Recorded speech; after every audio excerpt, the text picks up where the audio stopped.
Hello, everybody. Welcome, welcome, welcome.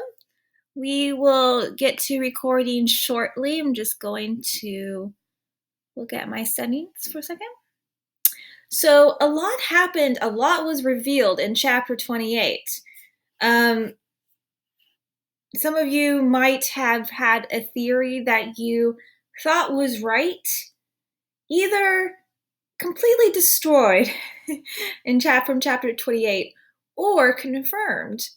So I remember the first time I read this, and I've read this quite a few times at this point. I was completely surprised. I was completely taken aback. I did start to suspect certain people's involvement at various points in the middle of the book, but I still didn't expect what happened, what ended up happening. So, of course, our baby of four, they have strong suspicions on what happened that day, and they have likely accomplices. So at this point, they are trying to get a confession because their problem is, how do we prove this theory? Because this theory seems like an impossible theory to prove. So how do we go about proving it? How do we go about getting a confession? And that's what we're going to see in chapter 29. Chapter 29 is so juicy, so spicy. Hope you can handle the heat because it's going to come at you. So I'm going to start recording. You know, I'm obviously I've said before, I'm from Texas. So I was born sucking on a jalapeno. So I can handle, it's my pacifier. I can handle the heat. Hope y'all can. It's coming. Chapter 29, Addie, Thursday, November 8th, 7 p.m. I keep reading through the about this Tumblr as if it's going to change, but it never does. Ashton's words loop through my head. Jake's a complete control freak. She's not wrong, but does that mean the rest of it has to be right? Maybe Jake told somebody else what I said and they wrote it. Or maybe it's all just a coincidence. Except, a memory surfaces from the morning of Simon's death, so seemingly insignificant that it hasn't crossed my mind until now. Jake pulling my backpack off my shoulder with an easy grin as we walked down the hallway together. That's too heavy for you, baby. I've got it. He'd never done that before, but I didn't question him. Why would I? And a phone that wasn't mine got pulled from my backpack a few hours later. I'm not sure what's worse. That Jake might be part of something so awful that I drove him to it, or that he's been putting on an act for weeks. His choice, Addie, Ashton reminds me. Plenty of people get cheated on and don't lose their minds. Take me, for example. I threw a vase at Charlie's head and moved on.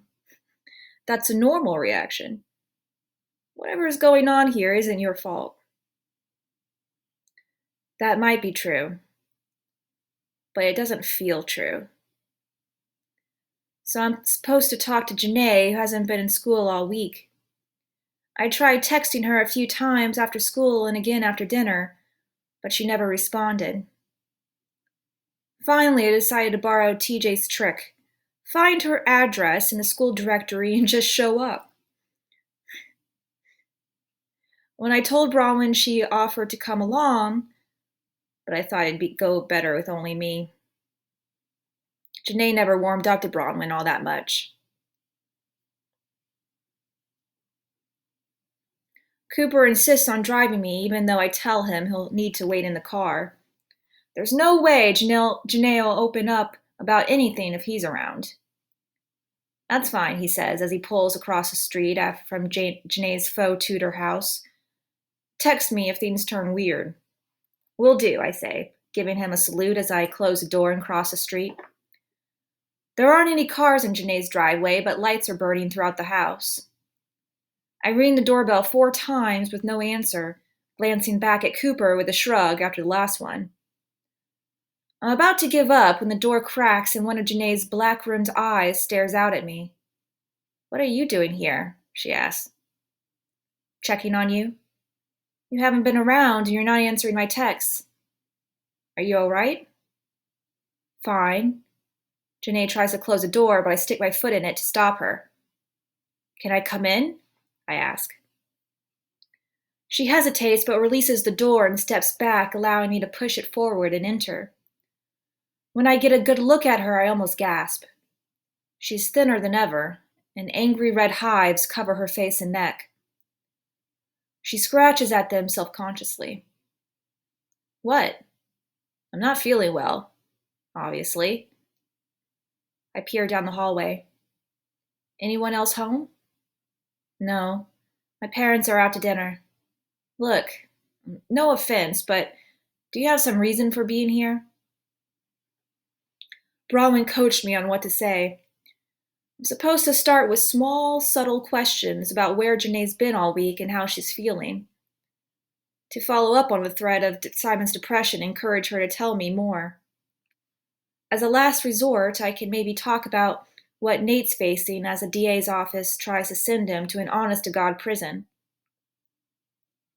I don't do any of that. Instead, I step forward and hug her, cradling her scrawny body as though she's a little kid who needs comforting. She feels like one, all weightless bones and fragile limbs. She stiffens, and then slumps against me and starts to cry. "Oh my God," she says in a thick, raspy voice. "It's all fucked up. Everything's so massively fucked up." "Come on." I lead her to the living room sofa where we sit and she cries some more. Her head digs awkwardly in my shoulder while I pat her hair. It's stiff with product, her mouse brown roots blending into shiny blue-black dye. "Simon did this to himself, didn't he?" I ask carefully. She pulls away and buries her head in her hands, rocking back and forth. "How did you know?" she chokes out. God, it's true. I didn't fully believe it till now. I'm not supposed to tell her everything. I'm actually not supposed to tell her anything, but I do. I can't think how else to have this conversation. When I finish, she rises and goes upstairs without a word.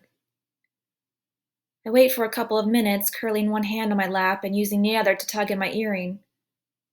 Is she calling somebody? Getting a gun to blow my head off? Slitting her wrist to join Simon? Just when I think I might have to go after her, Janae thuds down the stairs holding a thin sheaf of paper she thrusts towards me. "Simon's manifesto," she says with a sour twist of her mouth. "It's supposed to be sent to the police a year from now, after all of your lives are completely screwed, so everyone would know he pulled it off." The papers tremble in my hand as I read. "Here's the first thing you need to know. I hate my life and everything in it. So I decided to get the hell out. But not go quietly. I thought a lot about how to do this. I could buy a gun, like pretty much any asshole in America, bar the doors one morning and take out as many baby lemmings as I have bullets for before turning the last one on myself. And I'd have a lot of bullets. But that's been done to death. It doesn't have the same impact anymore. I want to be more creative, more unique. I want my suicide to be talked about for years. I want imposters to try to imitate me and fail, because the planning this takes is beyond your average depressed loser with a death wish.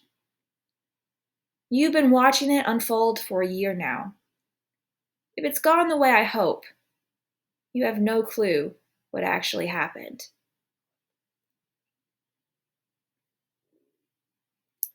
I look up from the papers. "Why?" I ask, bile rising in my throat. How did Simon get to this point? He'd been depressed for a while, Janae says, kneading the fabric of her black shirt between her hands. The stacks of studded bracelets she wears on both arms rattle with the movement. Simon always felt like he should get a lot more respect and attention than he did, But he got really bitter about it this year. He started spending all his time online with a bunch of creepers, fantasizing about getting revenge on everyone who made him miserable. It got to the point where I don't think he even knew what was real anymore. Whenever something bad happened, he blew it way out of proportion. Words are tumbling out of her now.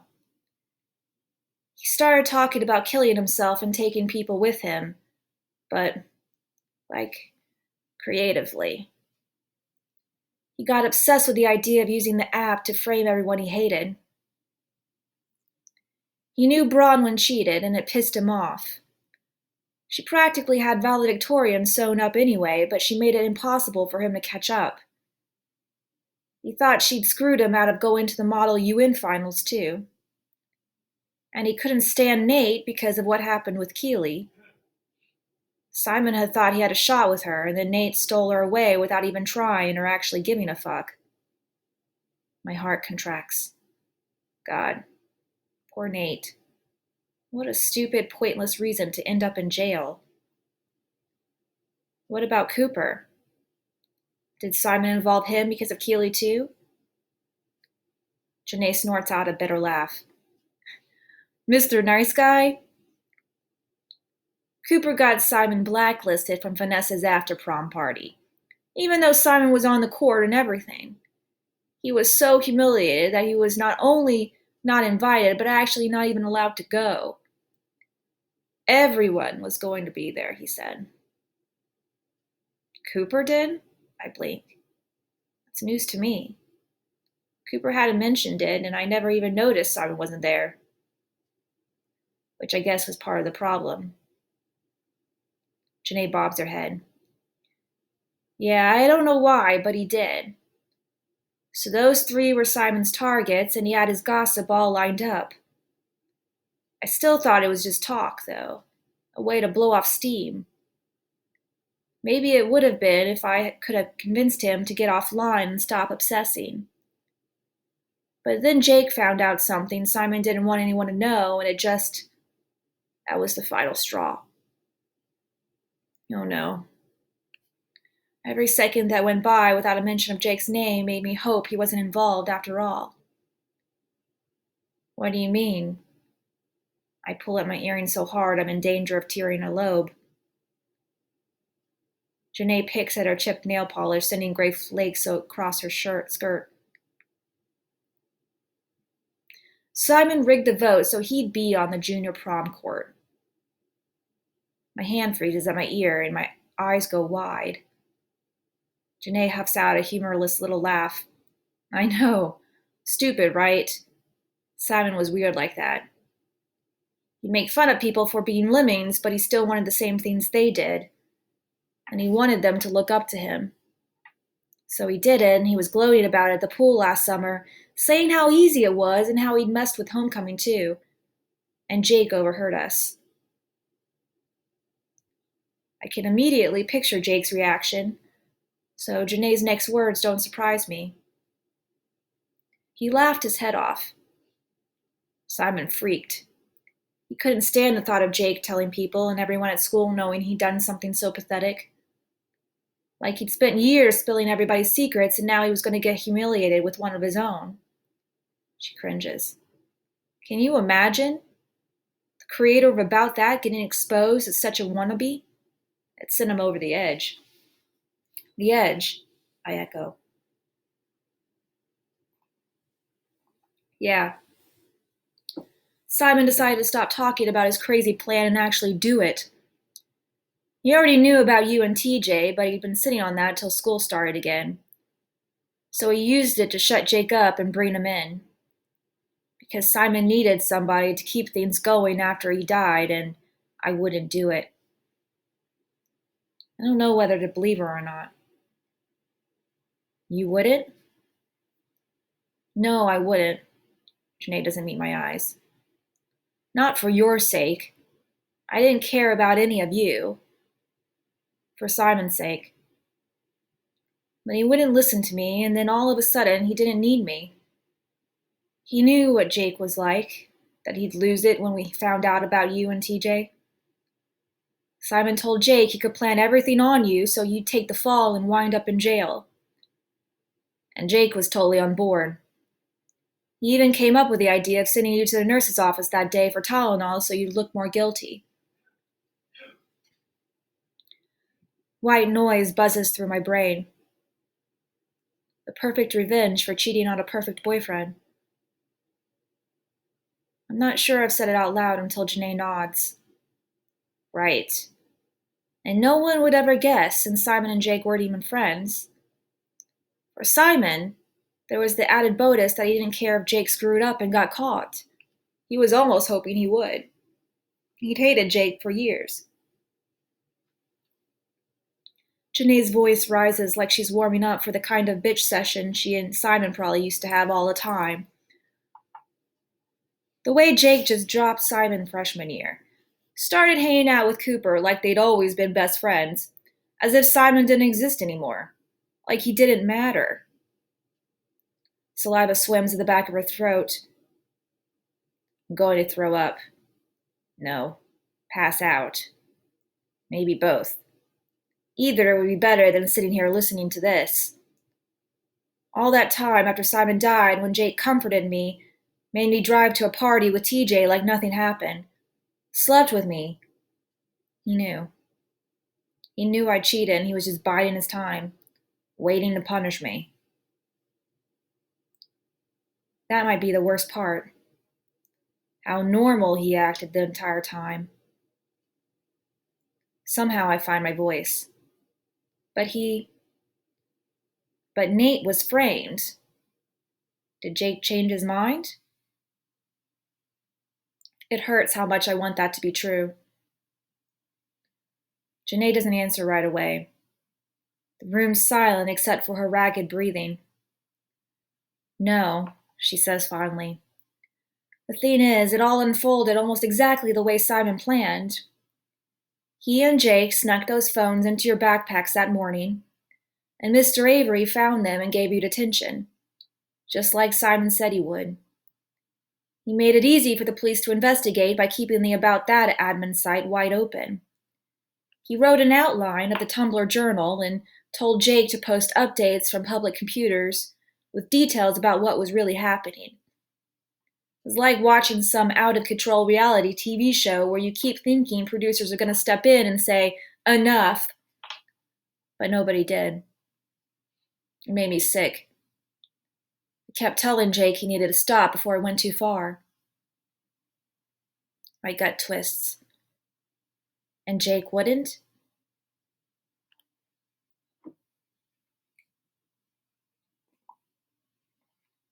Janae sniffs. No. He got really into the whole thing once Simon died.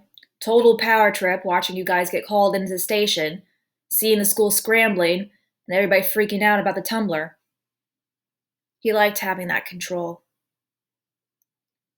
She stops for a second and glances at me. I guess you know about that. Yeah, I guess I would. But I could do without the reminder right now.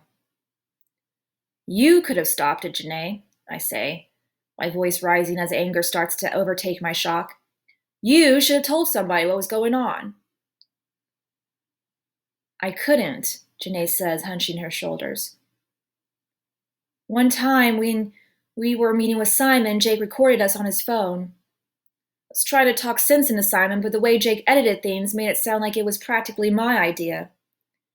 He said he'd given the recording to the police and pinned everything on me, if I didn't help. She takes a deep, shuddering breath. I was supposed to plant all the evidence on you. You remember that day I came to your house? I had the computer with me then. But I couldn't do it. After that, Jake kept harassing me and I panicked. I just dumped everything on Nate. She chokes out a sob. It was easy. Nate doesn't lock anything. And I called in the tip about him instead of you. Why? My voice is tiny and my hands are shaking so badly that Simon's manifesto makes a rattling sound. Why didn't you stick to the plan?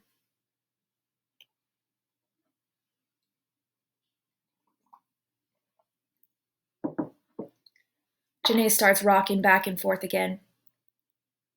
You were nice to me. Hundreds of people in that stupid school and nobody, except you, ever asked if I missed Simon. I did. I do. I totally get how fucked up he was, but he was my only friend. She starts crying hard again, her thin shoulders shaking. Until you. I know we're not really friends and you probably hate me now, but I couldn't do that to you. I don't know how to respond. And if I keep thinking about Jake, I'm going to lose it. My mind latches onto one small piece of this messed up puzzle that doesn't make sense. What about Cooper's entry?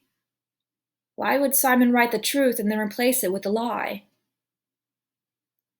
That was Jake, Janae says, swiping at her eyes. He made Simon change it. He said he was doing Cooper a favor, but I don't know. I think it was more he didn't want anyone to know his best friend was gay. And he seemed pretty jealous of all the attention Cooper was getting for baseball. My head's spinning. I should be asking more questions, but I can think of only one. Now what? You can't let Nate get convicted, Janae. You're going to tell someone, right? You have to tell someone. Janae passes a hand over her face. I know. I've been sick about it all week. But the thing is, I don't have anything except this printout. Jake has the video version on Simon's hard drive, along with all the backup files that show he planned the whole thing for months. I brandish Simon's manifesto like a shield. This is good enough. This, in your word, is plenty. What would even happen to me? Janae mutters under her breath. I'm like aiding and abetting, right? Or obstructing justice. I could wind up in jail. And Jake has that recording hanging over my head. He's already pissed at me. I've been too afraid of him to go to school. He keeps stopping by and... The doorbell chimes and she freezes as my phone rings out with a text. Oh God, Addie, it's probably him. He only ever comes by when my parents' car isn't in the driveway.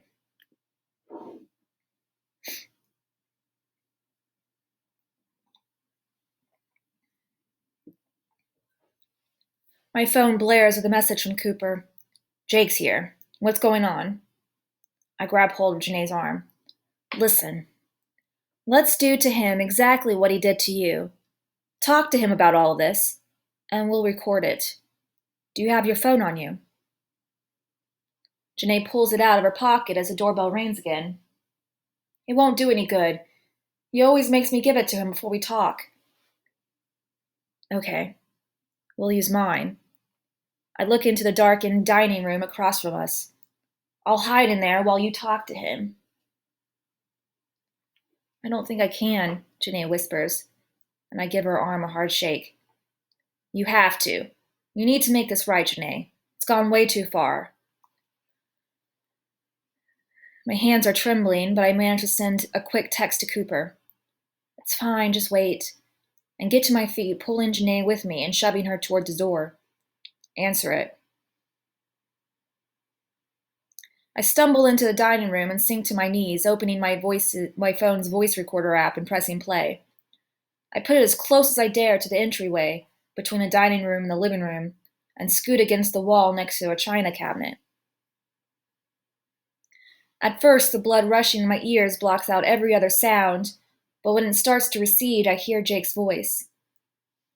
Haven't you been at school? I don't feel well, Janae says. Really? Jake's voice drips with contempt. Me either, but I still show up. Which you need to do too. Business as usual, you know. I have to strain to hear Janae. Don't you think this has gone long enough, Jake? I mean, Nate's in jail. I realize that's the plan and all, but now that it's happening, it's pretty messed up. I'm not sure the phone's going to be able to pick her up, but there's not much I can do about it. I can't exactly stage direct her from the dining room. I knew you were freaking out, Jake's voice carries easily. No, we fucking can't, Janae. That'd put us both at risk. Anyway, sending Nate to jail was your choice, wasn't it? That should have been Addie, which is why I'm here, by the way. You fucked that up and need to turn it around. I have some ideas. Janae's voice gets a little stronger. Simon was sick, Jake. Killing yourself and framing other people for murder is crazy. I want out. I won't tell anybody you're involved, but I want us to, I don't know, put out an anonymous note that says it was a hoax or something. We have to make it stop. Jake snorts. Not your call, Janae. Don't forget what I have on hand. I can put everything on your doorstep and walk away. There's nothing to tie me to any of this. Wrong, asshole, I think. Then time seems to stop as a text message from Cooper crosses my phone with a loud blare of Rihanna's Only Girl. You okay? I forgot the all-important step of silencing my phone before using it as a spy device.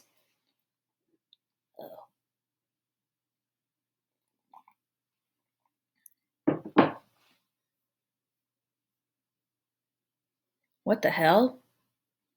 Addie? Jake roars. I don't even think. Just take off out of the dining room and through Janae's kitchen, thanking God that she has a back door I can burst through. Heavy footsteps pound behind me, so instead of going for Cooper's car, I run straight into the dense woods behind Janae's house. I fly through the underbrush in a panic, dodging bushes and overgrown roots until my foot hooks under something and I tumble to the ground. It's like the gym track all over again. Knees torn, breath gone, palms raw, except this time my ankle's twisted also. I hear branches crashing behind me, farther away than I would have thought, but heading straight to me. I get to my feet, wincing, and weigh my options. One thing's sure after everything I heard in the living room. Jake's not leaving these woods till he finds me. I don't know if I can hide, and I sure as hell can't run. I take a deep breath, scream, "Help!" at the top of my lungs, and take off again, trying to zigzag away from where I think Jake is while I'm still getting closer to Janae's house. But, oh God, my ankle hurts so badly. I'm barely dragging myself forward, and the noises behind me get louder until a hand catches my arm and yanks me back. I manage to scream once more before Jake clamps his other hand over my mouth. You little bitch, he says hoarsely. You brought this on yourself, you know that? I sink my teeth into Jake's palm, and he lets out an animal sound of pain, dropping his hand and lifting it just as quickly to strike me across the face. I stagger, my face aching, but manage to stay upright and twist in an attempt to connect my knee to his groin and my nails to his eye. Jake grunts again when I make contact, stumbling enough that I break free and spin away. My ankle buckles, and his hand locks around my arm, tight as a vice. He pulls me towards him and grips me hard by the shoulders. For one bizarre second, I think he's going to kiss me. Instead, he shoves me to the ground, kneels down, and slams my head on a rock. My skull explodes with pain, and my vision goes red around the edges, then black. Something presses across my neck, and I'm choking. I can't see anything, but I can hear. You should be in jail instead of Nate, Addie, Jake snarls as I claw at his hands. But this works too. A girl's panicked voice pierces the pain in my head. "Jake, stop! Leave her alone!" The awful pressure releases and I gasp for air. I hear Jake's voice, low and angry, then a shriek and a thud. I should get up, right now. I reach my hands out, feeling grass and dirt beneath my fingers as I scramble to find an anchor. I just need to pull myself off the ground and get these starbursts out of my eyes, one thing at a time. Hands are at my throat again, squeezing. I lash out with my legs, willing them to work the way they do on my bike, but they feel like spaghetti. I blink, blink, blink some more until I can finally see. Except now I wish I couldn't. Jake's eyes flash silver in the moonlight, filled with a cold fury. How did I not see this coming? I can't budge his hands no matter how hard I try. Then I can breathe again as Jake flies backward, and I wonder dimly how and why he did that. Sounds fill the air as I roll onto my side, gasping to fill my empty lungs. Seconds or minutes pass, it's hard to tell, until a hand presses my shoulder and I blink into a different pair of eyes. Kind, concerned, and scared as shitless as I am. "Cooper," I rasp. He pulls me into a sitting position and I let my head fall against his chest, feeling his heart hammering against my cheek as the distant wail of sirens draws closer.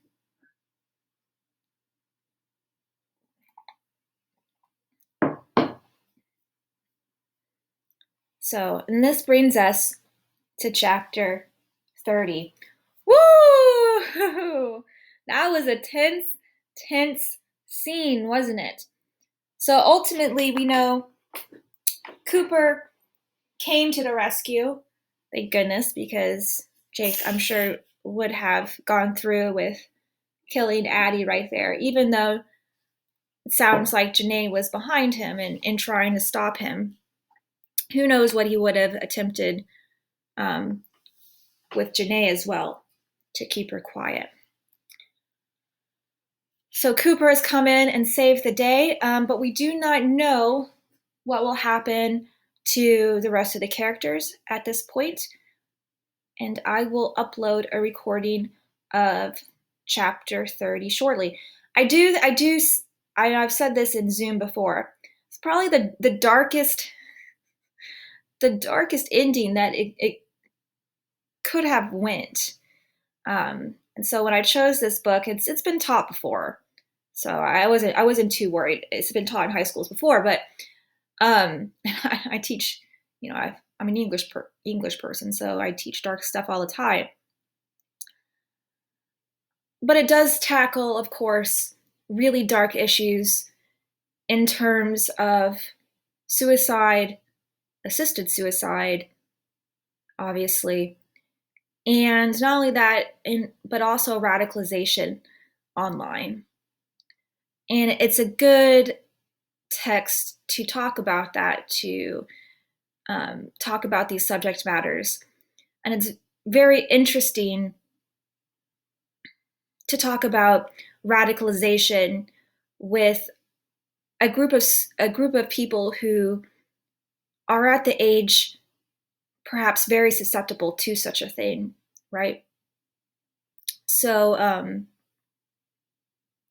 I don't know. It's a very interesting text to teach, and it has sparked a lot of meaningful conversations in the class as well. So I will upload chapter 30 shortly. See you then.